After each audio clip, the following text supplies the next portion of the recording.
Quote, "I have an exposition of sleep come upon me." William Shakespeare. I have frequently wondered if the majority of mankind ever paused to reflect upon the occasionally titanic significance of dreams and of the obscure world to which they belong. Whilst the greater number of our nocturnal visits are perhaps no more than faint and fantastic reflections of our waking experiences, Freud, to the contrary, with his pericule symbolism, there is still a certain reminder whose immundane and ethereal character permits of no ordinary interpretation, and whose vaguely exciting and disquieting effect suggests possible minute glimpses into a sphere of mental existence no less important than physical life, yet separated from that life by an all but impassable barrier.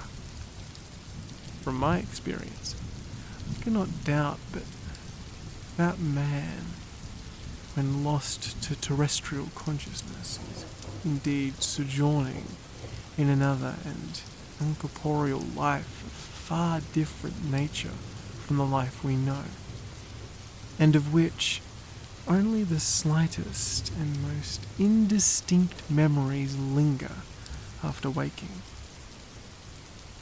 From those blurred and fragmentary memories, we may infer much, yet prove little. We may guess that in dreams, life, matter, and vitality, as the earth knows such things, are not necessarily constant, and that time and space do not exist as our waking selves comprehend them. Sometimes I believe that this less material life is our truer life, and that our vain presence on the terraqueous globe is itself the secondary or merely virtual phenomenon.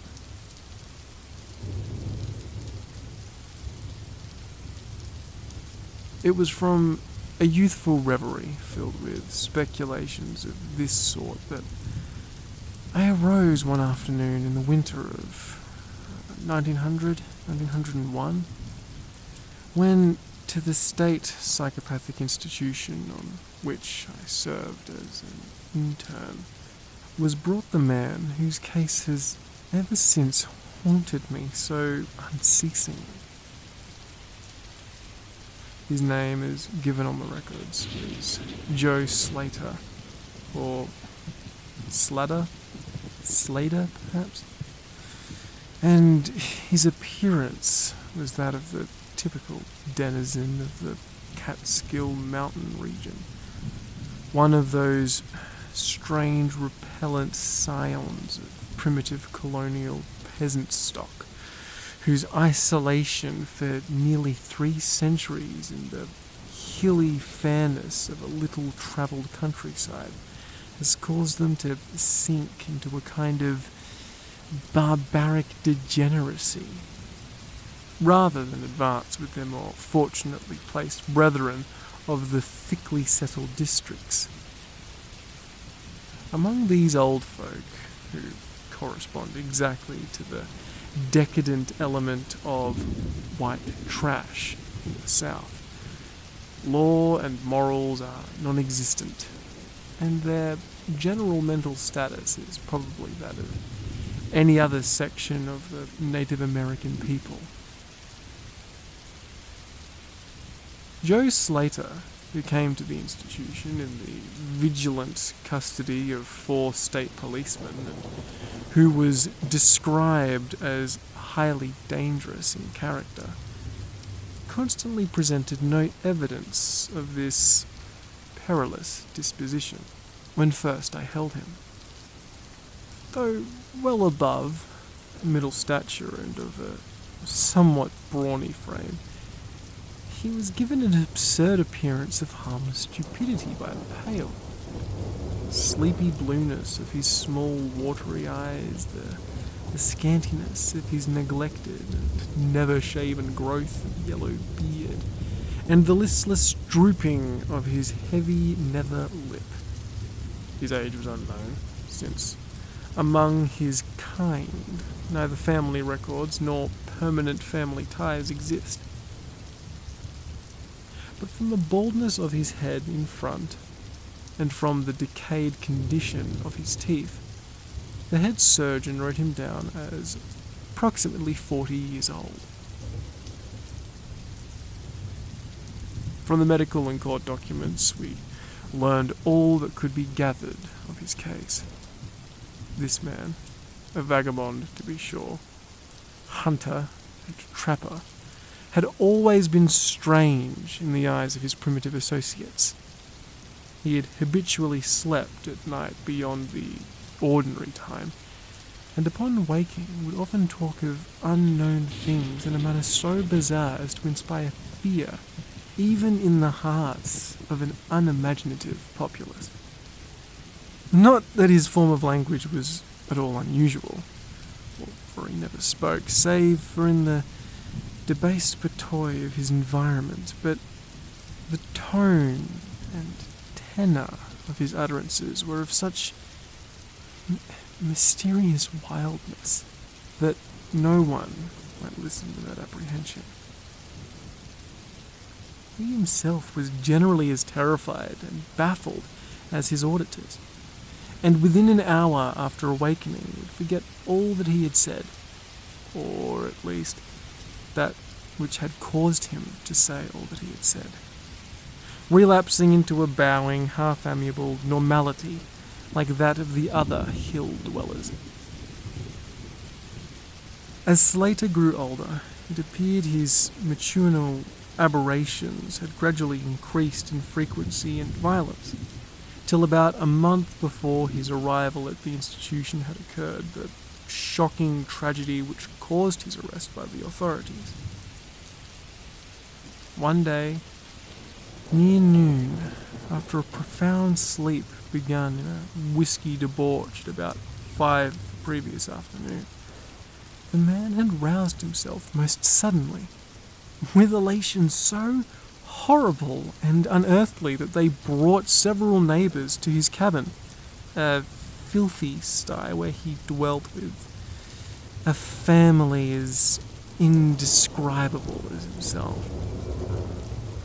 Rushing out into the snow, he had flung his arms aloft and commanded a series of leaps directly upward in the air, the while shouting his determination to reach some big cabin with brightness in the roof and walls and floor and the loud, queer music far away. As 2 men of moderate size sought to restrain him, he had struggled with maniacal force and fury, screaming of his desire and need to find and kill a certain thing that shines and shakes and laughs. At length, after temporarily felling one of his detainers with a sudden blow, he had flung himself upon the other in a demonic ecstasy of bloodthirstiness, shrieking ferociously that he would jump high in the air and burn his way through anything and anyone that stopped him. Family and neighbours had now fled in a panic, and when the more courageous of them returned, Slater was gone, leaving behind an unrecognizable pulp-like thing that had once been a living man, but none of the mountaineers had dared to pursue him, and it is likely that they would have welcomed his death from the cold. But when several mornings later they heard his screams from a distant ravine, they realized that he had somehow managed to survive, and that his removal, in one way or another, would be necessary. Then had followed an armed searching party, whose purpose, whatever it may have been originally, had become that of a sheriff's posse, after one of the seldom popular state troopers had by accident observed then questioned, and finally joined the seekers. On the third day, Slater was found unconscious in the hollow of a tree and taken to the nearest ghoul, where alienists from Albany examined him as soon as his senses returned. To them, he told a simple story. He had, he said, gone to sleep one afternoon on about sundown after drinking much liquor. He had awakened to find himself standing bloody-handed in the snow before his cabin, the mangled corpse of his neighbour, Peter Slater, at his feet. Horrified, he had taken to the woods in a vague effort to escape from the scene of what must have been his crime. Beyond these things, he seemed to know nothing, nor could the expert questioning of his interrogation bring out a single additional fact that might have been his crime. That night, Slater slept quietly, and the next morning he wakened with no singular feature save a certain alteration of expression. Dr. Barnard, who had been watching the patient, thought he noticed in the pale blue eyes a certain gleam of peculiar quality, and in the flaccid lips an all but imperceptible tightening, as if of intelligent determination. But of course, when questioned, Slater relapsed into the habitual vacancy of the mountaineer, and only reiterated what he had said on the preceding day. On the third morning occurred the first of the man's mental attacks. After some show of uneasiness in sleep, he burst forth into a frenzy, so powerful that the combined efforts of 4 men were not enough to bind him in a straitjacket. The alienists listened with keen attention to his words, since their curiosity had been aroused to a high pitch by the suggestive, yet mostly conflicting and incoherent stories of his family and neighbours. Slater raved for upwards of 15 minutes, babbling in his backwoods dialect of great edifices of light, scenes of oceans of space, strange music and shadowy mountains and valleys. But most of all, did he dwell upon some mysterious blazing entity that shook and laughed and mocked at him. This vast, vague personality seemed to have done him a terrible wrong, and to kill it in triumphant revenge was his paramount desire. In order to reach it, he said, he would soar through the abyss of emptiness, burning every obstacle that stood in his way. Thus ran his discourse until, with the greatest suddenness, he ceased. The fire of madness died from his eyes, and in dull wonder he looked at his questioners and asked why he was bound. Dr. Barnard unbuckled the leather harness and did not restore it till night, when he succeeded in persuading Slater to don it of his own volition, for his own good. The man had now admitted that he had sometimes talked queerly, though he did not know why. Within a week, 2 more attacks appeared, but from them the doctors learned little.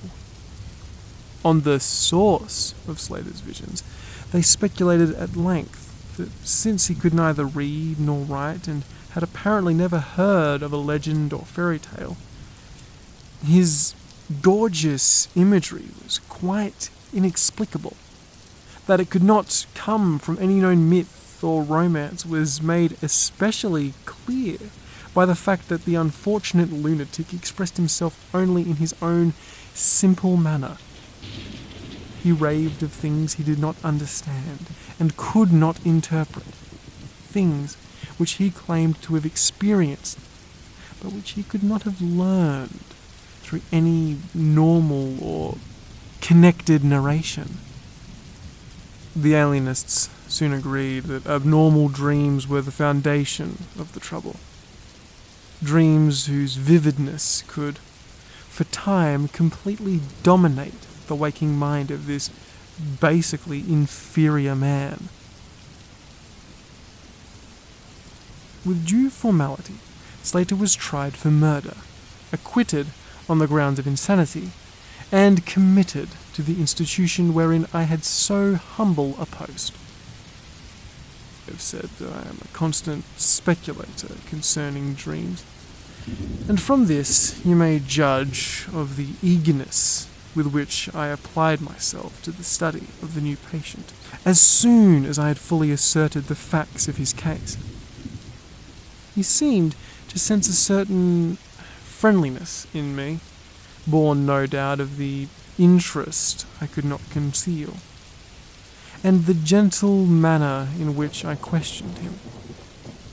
Not that he ever recognized me during his attacks, when I hung breathlessly upon his chaotic but cosmic word. Pictures, but he knew me in his quiet hours, when he would sit beside his barred window, weaving baskets of straw and willow, and perhaps planning for the mountain freedom he could never enjoy again. His family never called to see him. Probably it had found another temporary head, after the manner of decadent mountain folk. By degrees, I commenced to feel an overwhelming wonder at the mad and fantastic conceptions of Joe Slater. The man himself was pitiably inferior in mentality and language alike, but his glowing titanic visions, though described in a barbarous and disjointed jargon, were assuredly things which only a superior or exceptional brain could conceive. How, I often asked myself, could the stolid imagination of a cat-skulled degenerate conjure up sights whose very possession argued a lurking spark of genius? How could any backwoods dullard have gained so much as an idea of those glittering realms of supenial radiance and spaces about which Slater ranted in his furious delirium? More and more I inclined to the belief that in the pitiful personality who cringed before me lay the disordered nucleus of something beyond my comprehension, something infinitely beyond the comprehension of my more experienced but less imaginative medical and scientific colleagues. And yet, I could extract nothing definite from the man. The sum of all my investigation was that, in a kind of semi-incorporeal dream life, Slater wandered or floated through resplendent and prodigious valleys, meadows, gardens, cities, and places of light in a region unbound and unknown to man. That there, he was no peasant or degenerate, but a creature of importance and vivid life, moving proudly and dominantly and checked only by a certain deadly enemy, who seemed to be a being of visible yet ethereal structure, and who did not appear to be of human shape, since Slater never referred to it as a man, or as aught save a thing. This thing had done Slater some hideous but unnamed wrong, which the maniac, if maniac he were, yearned to avenge from the manner in which Slater alluded to their dealings.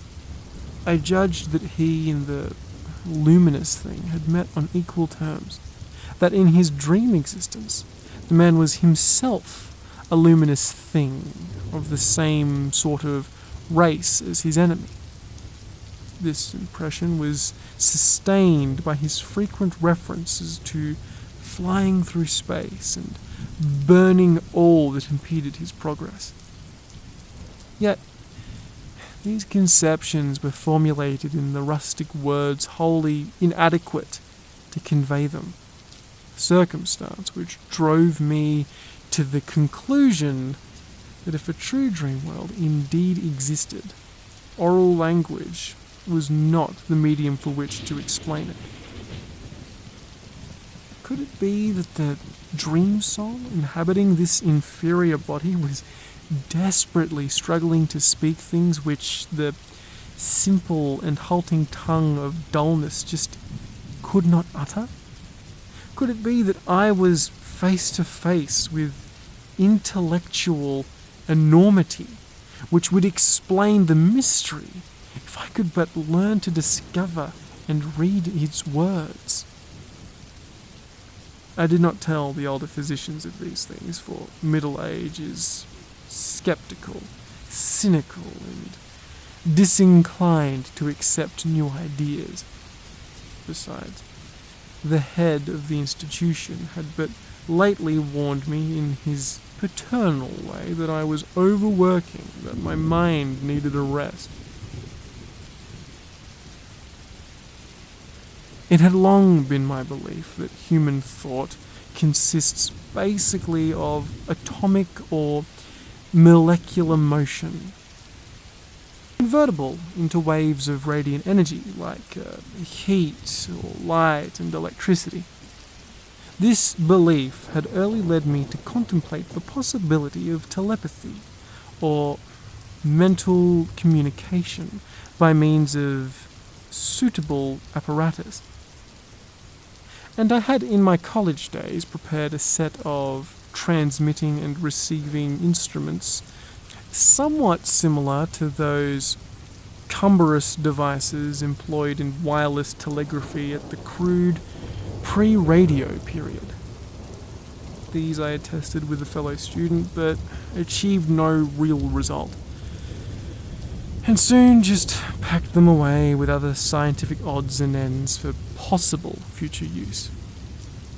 Now, in my intense desire to probe into the dream life of Joe Slater, I sought these instruments again, and spent several days repairing them for action. When they were complete once more, I missed no opportunity for their trial. At each outburst of Slater's violence, I would fit the transmitter to his forehead, and the receiver to my own, constantly making delicate adjustments for various hypothetical wavelengths of intellectual energy. I had but little notice of how the thought impressions would, if successfully conveyed, arouse an intelligent response in my brain, but I felt certain that I could detect and interpret them. Accordingly, I continued my experiments, though informing no one of their nature. It was on the 21st of February, 1901, the thing finally occurred.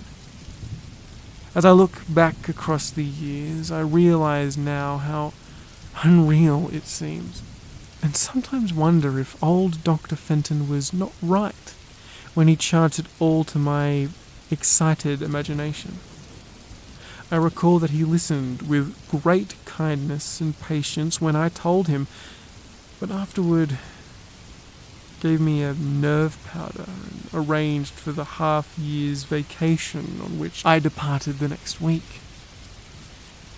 That fateful night I was wildly agitated and perturbed, for despite the excellent care he had received, Joe Slater was unmistakably dying. Perhaps it was his mountain freedom that he'd missed, or perhaps the turmoil in his brain had grown too acute for his rather sluggish physique. But at all events, the flame of vitality flickered low in the decadent body.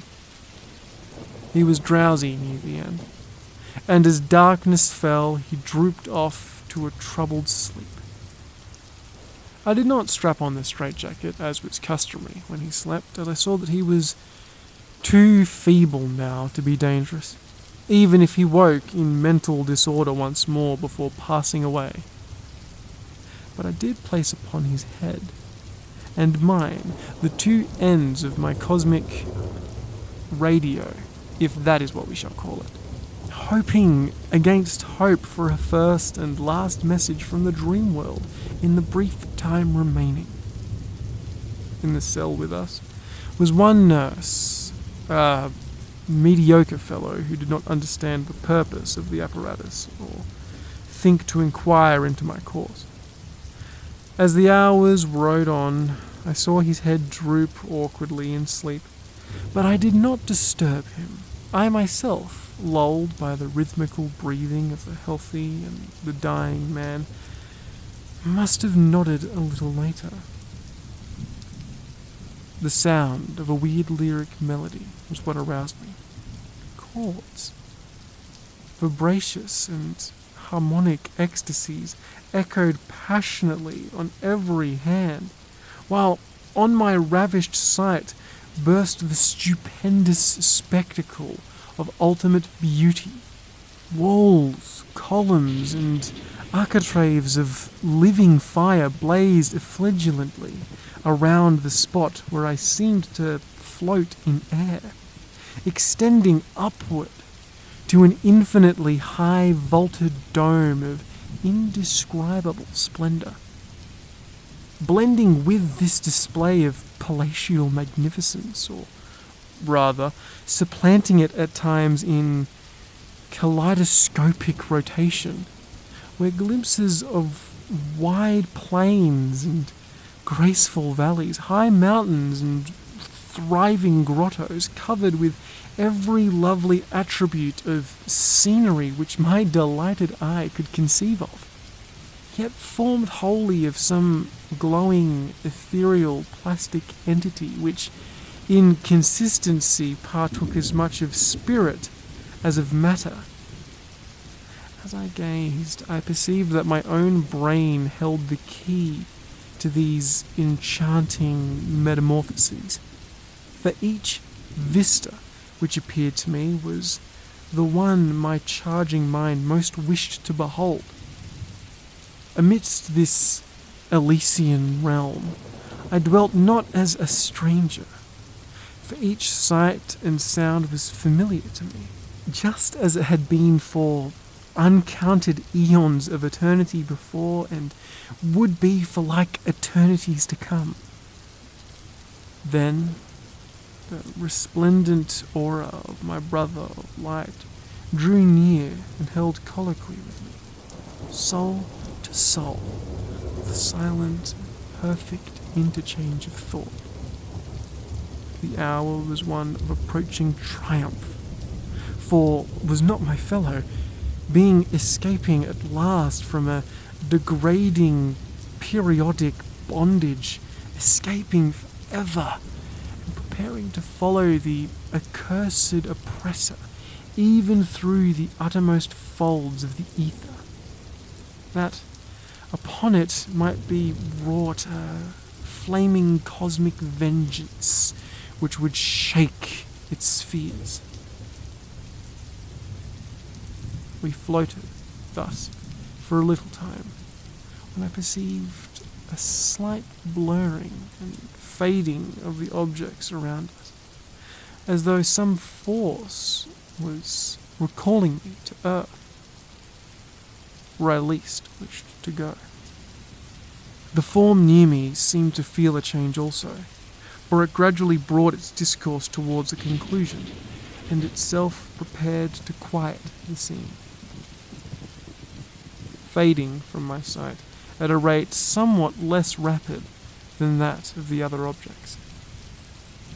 A few more thoughts were exchanged, and I knew that the luminous one and I were recalled to bondage, though, for my brother of light, it would be the last time. The sorry planet shell being, well nigh spent, In less than an hour, my fellow would be free to pursue the oppressor along the Milky Way and pass the hither stars to the very confines of infinity. A well-defined shock separates my final impressions of the fading scene of light from my sudden and somewhat shamefaced awakening and straightening up in my chair as I saw the dying figure on the couch move hesitantly. Joe Slater was indeed awakening, though probably for the last time. As I looked more closely, I saw that the sallow cheeks shone spots of colour which had never before presented. The lips, too, seemed unusual, being tightly compressed, as if by the force of a stronger character than had been Slater's.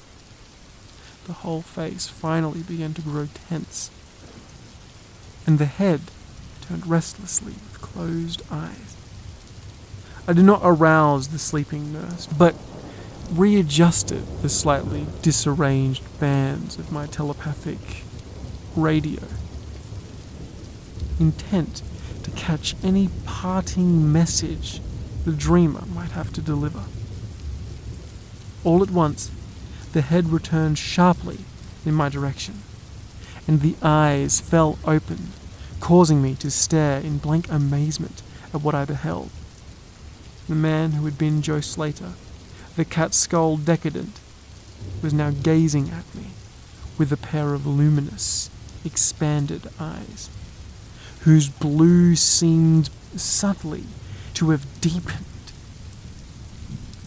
Neither mania nor degeneracy was visible in that gaze, and I felt beyond a doubt that I was viewing a face behind which lay an active mind of high order.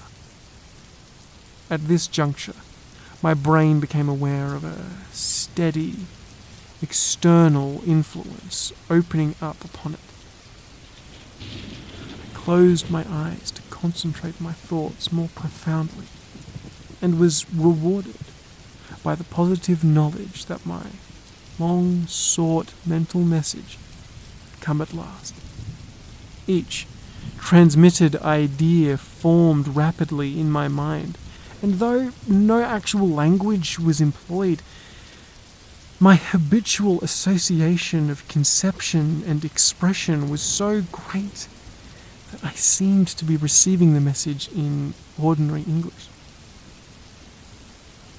Joe Slater is dead, came the soul-petrifying voice or agency from beyond the wall of sleep. My opened eyes sought the couch of pain in curious horror, but the blue eyes were still calmly gazing, and the countenance was still intelligently animated. He is better off dead, for he was unfit to bear the active intellect of cosmic activity. His gross body could not undergo the needed adjustments between ethereal life and planet life. He was too much of an animal, too little a man. Yet, it is through his deficiency that you have come to discover me, for the cosmic and planet souls, rightly, should never meet. He has been my torment and journal passion for 42 of your terrestrial years. I am an entity, like that which you yourself become in the freedom of the dreamless sleep. I am your brother of light, and have floated with you in the effulgent valleys. It is not permitted me to tell your waking earth self of your true, real self. But we are all roamers of vast spaces, and travellers in many ages. Next year, I may be dwelling in the dark Egypt which you call ancient, or in the cruel empire of San Chan, which is to me 3,000 years hence. You and I have drifted to the worlds that reel about the real Arcturus and dwell in the bodies of the insect phylospheres that crawl proudly over the fourth moon of Jupiter. How little does the Earth self know of it? How little does the Earth self know of life and its extent? How little, indeed, ought it to know for its own tranquility? Of the oppressor I cannot speak. You on Earth have unwittingly felt its distant presence. You, who without knowing idly gave to its blinking beacon the name of Algol, the demon star. It is to meet and conquer the oppressor that I have vainly striven for aeons, held back by bodily encumbrances. Tonight I go as a nemesis, bearing just and blazingly cataclysmic vengeance. Watch me in the sky close by the demon star. I cannot speak any longer, for the body of Joe Slater grows cold and rigid, and the coarse brains are ceasing to vibrate as I wish. You have been my friend in the cosmos. You have been my only friend on this planet, the only soul to sense and seek for me within the repellent form which lies on this couch. We shall meet again, perhaps in the shining mists of Orion's sword, perhaps on a black plateau of prehistoric Asia, perhaps in unremembered dreams tonight, perhaps in some other form an eon hence, when the solar system shall have been swept away. At this point, the thought waves abruptly ceased, and the pale eyes of the dreamer, or can I say dead man, commenced to gaze fishily in a half stupor. I crossed over to the couch and felt of his wrist, but found it cold, stiff, and pulseless. The sallow cheeks paled again, and the thick lips fell open, disclosing the repulsively rotten fangs of the degenerate Joe Slater. I shivered, pulled a blanket over the hideous face, and awakened the nurse. Then I left the cell and went silently to my room. I had an insistent and unaccountable craving for a sleep whose dreams I should not remember.